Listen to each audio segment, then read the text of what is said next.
EVM हटवून ballot पेपरवर निवडणुका घेण्यात याव्या या मागणीसाठी दिल्ली येथे बामसेफचे नेते वामन मेश्राम यांनी करीत असलेल्या आंदोलनास राष्ट्रीय संविधान बचाव अभियानाच्या वतीने जाहीर पाठिंबा देण्यात आला आहे।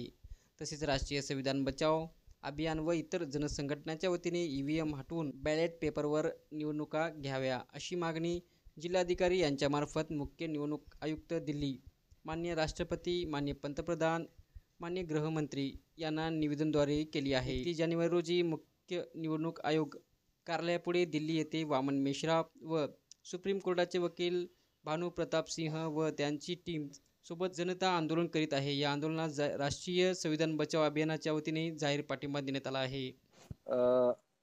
ईव्हीएम हटाव आणि बॅलेट पेपरवरती निवडणूक घ्यावी, ईव्हीएम हटवून बॅलेट पेपरवरती निवडणूक घ्यावी ही आमची प्रमुख मागणी आहे।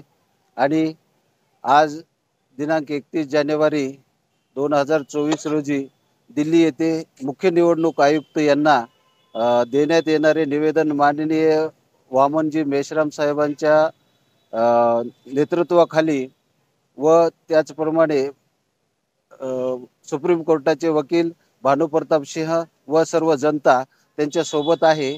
सर्व ईव्हीएम विरोधात देशभरात होणारे आंदोलन लक्षात घेता ईव्हीएम सर्वांचा म्हणजे विश्वास गमावलेला आहे। ईव्हीएमवर कोणाचा विश्वास राहिलेला नाही। सर्व जे काही देशात निवडणुका व्हाव्यात त्या लोकशाहीच्या पद्धतीने व्हाव्यात। जनता ईव्हीएमला विरोध करत आहे। या दृष्टिकोनातून निवडणूक आयोगाने ईव्हीएम हटवून बॅलेट पेपरवरती निवडणुका घ्यावे अशी आमची प्रमुख मागणी आहे।